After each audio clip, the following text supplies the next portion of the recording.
Have y'all seen this? Have y'all seen it? I know you've seen this. You had to, because there's way too many reaction videos for you guys not to see this. I know y'all know what I'm talking about. I know y'all know what I'm talking about. I'm talking about that Michael Jordan ultimate highlight, ultimate mixtape, whatever you want to call it. Like, I know y'all seen it. I know y'all seen it. You know what I'm saying? Like, I've known y'all seen it, and I know what it did to y'all. Like, you people running around talking about LeBron. Watch that. You know, you can always say, well, watch The Last Dance, or watch this, watch that. I say you watch this. You watch this highlight tape, and you tell me. You tell me who you think. You know what I'm saying? Like, you tell me. It's kind of clear. So I'm gonna be doing over the next couple of videos, because that's my favorite debate in all of sports. Probably one of the greatest debates, if not the greatest debate in sports going on right now for sure. And all time, it's kind of like no question, LeBron or Mike. So, you know, I'm gonna make a couple of videos kind of going over that, and I want to, you know, try to encourage some discussion. You know, hopefully I get a chance to debate with a couple of you guys. But what I'm going to do right now is I'm going to watch this over. And it's not necessarily a reaction, because I've seen this already. It's not necessarily a reaction. It's more so kind of a observation. Like, I'm going to be kind of analyzing certain things, because I'm a Mike guy. It's not my job to make no case for LeBron. I'm not going to do that. So what I'm going to do is I'm going to show this, and then I'm going to point out certain things to kind of strengthen that case. So I know it's a highlight tape, but over the course of the next couple of videos, everything will be bonded together through that highlight tape, and it'll make a lot more sense. So let's go ahead and react real quick. To compete, to win, that's all I live for. When you lose, So you're forgotten. I don't think as you're looking at all these moments, I'm not here campaigning for the best player in the world. see, this is important. I'm not saying that. You know, Listen to what he's saying. everybody plays differently in different eras. True. The talk about the Chicago Bulls is about Michael Jordan, the outstanding rookie. Now keep in mind, Chicago didn't win nothing before he got there. It's a brand new start for me, and I have to start. He had to start at the bottom. He literally started at the bottom, a team with no history. Ahead of me, and I'm willing to take on that So challenge and go out and play the best I can. see now, when you guys look at this, look at this. This is crazy. So people say, you know, athletes are different nowadays, and you know, the guys now is way more athletic than the guys back then. I feel like that's coming from the perspective of somebody just doesn't know. Like, you just didn't watch, you weren't around, you haven't tried to study, because obviously, like, I don't think people understand that Michael Jordan, as far as athleticism goes, I don't think there's a person in the league right now that's as athletic as Michael Jordan. It's not Zach LaVine. It's not, you know, even to an extent, even LeBron. LeBron is bigger than Mike, but he's not more athletic to me. Like, Michael Jordan ran a 4.3, I think it was a 4.38 or 4.36 at North Carolina. He has a 48-inch vertical leap. I think that was the highest in NBA history. Like, I mean, he has these measurables to kind of back up his claims of being athletic. Like, look at this. Like, see right there? Now, that's an underrated part of Jordan's game, the passing. Footwork, athleticism, creativity, be able to finish, skill. Watch this. Up and under, square himself, take that jump shot. That's skill. Then you just got that raw athleticism. Of course, the 63 point game. That's the Boston team that everybody said they were sweeping them. The one that got 5 Hall of Famers on it. See, I can count 1, 2, 3, 4. See, I mean, to me, we're gonna do some comparing and contrasting. You know, I think what I'm gonna do is I'm gonna react to this, or I'm gonna observe this, and then I'm gonna observe a LeBron highlight tape just to be fair, just to be fair.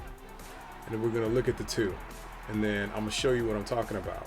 Like, this man literally doesn't seem to have a weakness. He has a handle, can finish at the basket, strong, athletic, jump from anywhere. The best finisher. I know a lot of people say like Kyrie. No, Kyrie's not the greatest finisher of all time at the basket.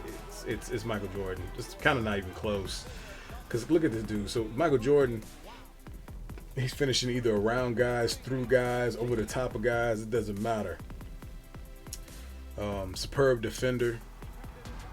Finish and one. Strong enough to get the and one. Finishing over the top. You know, supremely skilled, quick, excellent defender, like I said before. So I mean, and it's a. So I'm back. So clutch. But let's make some comparisons real quick between the two. Competition, you're talking about. People talk about competition. Talk about athleticism. There's not really anybody in the league that's playing like this right here.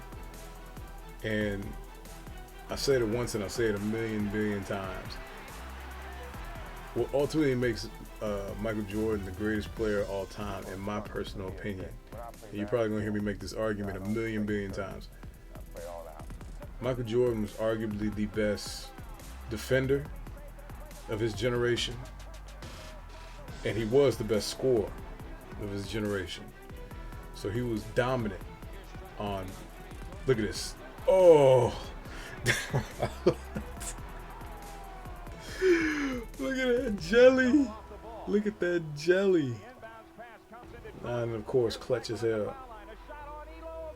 Hit that. Poor Craig Elo. Funny thing about Craig Elo, man, Craig Elo was a game defender. Like, he would always step up to the plate. You know, he knew he was up against the GOAT. And he stepped up to the plate to the point where he thought he had a little rivalry going with Mike in his mind. Him and like Gerald Wilkins and Ron Harper for a little bit. They try to have like these little rivalries with Mike, thinking that they could stop. Look at that. Look at that finish. This is one of the greatest finishes I've ever seen. Because he had to weave in between two defenders after beating one. It's crazy. Crazy. Like, you don't see LeBron making these type of moves, and it's not necessarily just about the flashy stuff. A lot of these things he's doing, look at that spin, behind the back, all this stuff is technically sound. You know, good footwork, high basketball IQ, and then using his athleticism to complete everything. Look at his punch. One of the greatest dunks in NBA history right there over Ewing. That's another thing, too, that's interesting about Jordan's era, though. Jordan's era, he was competing against real bigs, and the game itself in that era was really like tailored to the big man. It wasn't really tailored to a shooting guard. That's why it was such a very robust defensive era where everybody pretty much had to play defense. You know, everybody was banging because it was more so for the bigger guys. And the fact that Mike still dominated that era was crazy. I need to go watch that series. This is the series where supposedly Michael Jordan couldn't guard Magic Johnson. If you go back and watch that, the game is on YouTube. Look at Juanita. Nah, but if you go ahead and watch that series. When was he gonna be ready to receive it and take it? You know what I'm saying? Receive it and take it. Watch that series. It's a really good series. And then keep in mind that Lakers team. Look, Matumbo, this for you, baby.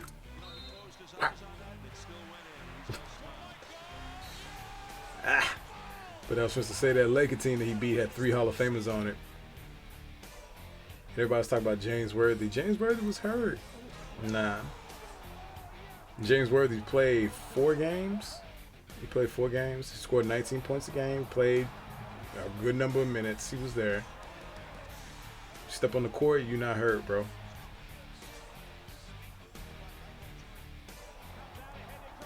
So I guess this music is supposed to indicate this is when he just became a terror. this music is interesting. It's like, I like it, but it's kind of corny. I don't. Yeah, he was just showing out. Yeah. And that David Robinson. I feel like Shaq got every center in the league besides Dream and Shaq. I mean, Michael Jordan got every center in the league besides Dream and Shaq. No, but what I was since to say is that the league was dominated by big men back then. It was Shaq and, like I just said, David Robinson. And this is a cold edit. That's hard. Shaq, David Robinson, Dream, Pat, Lonzo, and then you had the second tiers, the Dikembes, the Brad Dohertys, the Rick Smiths. You know what I'm saying? Like,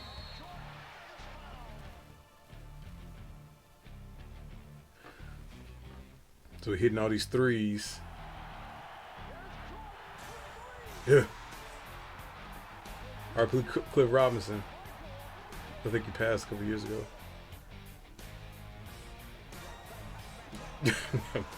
Man, it had to be so frustrating just to play against him. That's just crazy. But again, like, people don't understand what Mike did for the game and how his play and his excellence kind of elevated the game to a height that wasn't even fathomable. David Stern took over the league in '84, the year Jordan got drafted. And I wonder if they knew that it was going to get to where it is now, you know, almost solely off the back of Mike. You know, Michael Jordan was one of the most popular people on the planet. Oh my God. Man, I've seen this a million times, and every time I see a couple of these moves, I'm just like, how does somebody... And the funny thing about all of this, everybody keeps talking about, you know, oh, he was a chucker, he shot all the time. No, he didn't. And the thing about it is, I think a lot of people are confused on what the term chucker means or ball hog means. Ball hog is if you're not making them. You just shooting shots to be shooting shots. Bro, if you below, let's say 45%, and you shooting over 22 shots, you a ball hog. Or if you shooting over 20 shots, you a ball hog. You know, Jordan was out there shooting 50%. Man, I wish he didn't go to the Wizards, because if he didn't go to the Wizards, then his field goal percentage would be absolutely disgusting. See, I mean, again, like, look at all this. The fact that he can consistently make these type of shots means it's not luck. These aren't trick shots. These are shots that he actually had. That is crazy. Where he hung in the air to still block the guy's shot after he missed it. Gerald Wilkins, a fake Mike stopper. And laid up. Kobe. 6, 5, 4. Michael Strip got it back. 3, 2. Two guys on him. Don't matter. And the funny thing about all of this that he's doing is, again, he's doing this in a more defensive league. Just the league altogether was more predicated on defense. And he was sitting there just scoring at will. That's back there, excuse me. So I can only imagine what type of terror he would be now. If the footwork, nasty. Oh my God. Oh my God. Oh my God, the footwork. Oh, just give up. And then he hits the shot, of course. Oh my God.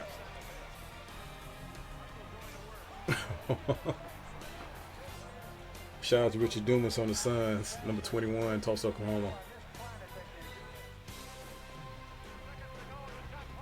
And one. Beep. I remember that. I think I was maybe in 2nd or 3rd grade. When it happened. We knew he was coming back, and now we know when, and the news is music. Man, I remember when I was a kid, I was so happy when this happened.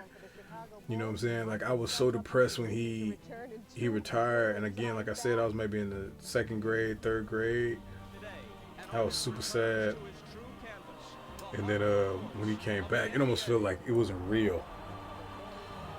It wasn't real. Like, I was talking to my dad, and I was just like, you know, what does this mean? And he was just like, well, it's going to be good for the league. Which it was, because the league was doing so bad in the ratings. Oh my God, look at that. Look at that block. Get that out of here. See, now the argument is, what version of Mike was the best version? Right? Was it early Mike, I mean, this video really chopped it up for you.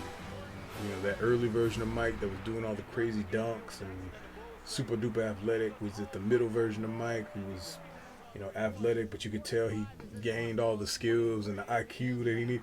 Or is it this Mike, you know, that's IQ driven and all about footwork and technique? I think obviously to me it's the middle one. That's the greatest basketball player of all time, the middle one. Because he was just well-rounded. He had the athleticism, he had the IQ. When they first started winning those championships. Right. And that two-handed dunk used to bother me. I'm not even gonna lie. We used to do the two-hand cock to the side. Oh my God, did they fall into each other? Oh my God. Here.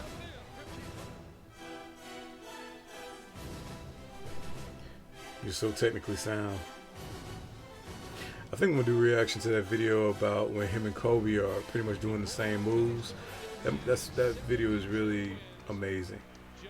It's amazing. Kobe literally studied his moves to a T. Like, it's crazy. Oh, R.I.P. Malik Sealy. Ooh.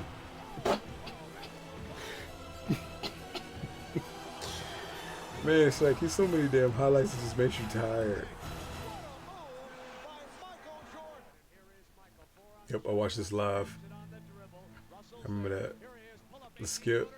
The funny thing about the whole Byron Russell thing, to me, was I think that was '97 when he did that. So in '97 he did that. He did a skip to the left, a hezzy skip to the left, and then pulled. So I wonder if Byron Russell even had reaction time. He's thinking, well, I wonder if he's going to hit me with the same move. But then Michael crosses back over and he goes right. And he kind of guides him. He didn't push, he guided him. Ugh. Look at that. And then a bash. And this is in his mid-30s. Bash. Bash. Oh. 3 guys on him. That's crazy. I remember that. I watched that live. And that's Ray Allen when he first played Ray Allen. This is Kerry Kittles or Kendall Gill Fallon. Yes, Kendall Gill. Oh man, when he wear them ones and he messed up his feet. Yeah, I mean, back in that, you guys, I mean, you younger guys, you really had to be in that era. So the best way I can liken it to is, you know how you guys look at LeBron? Man, you take that and multiply it by like 5, 6, 7 times. That's how big Michael Jordan was. Like, he was the biggest thing on the planet. You know, LeBron's probably like the biggest thing, you know, in the country. I don't know if LeBron James is the biggest thing on the planet. Michael Jordan was the biggest thing on the planet.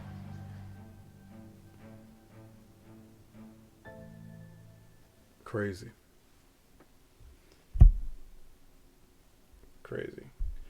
Well, I'm ending it right there. Like I said, I'm going to do a reaction video also to LeBron James, kind of going through LeBron James stuff. And then we're going to dive into this, man. This is an ongoing conversation. I really think this is an important conversation to have.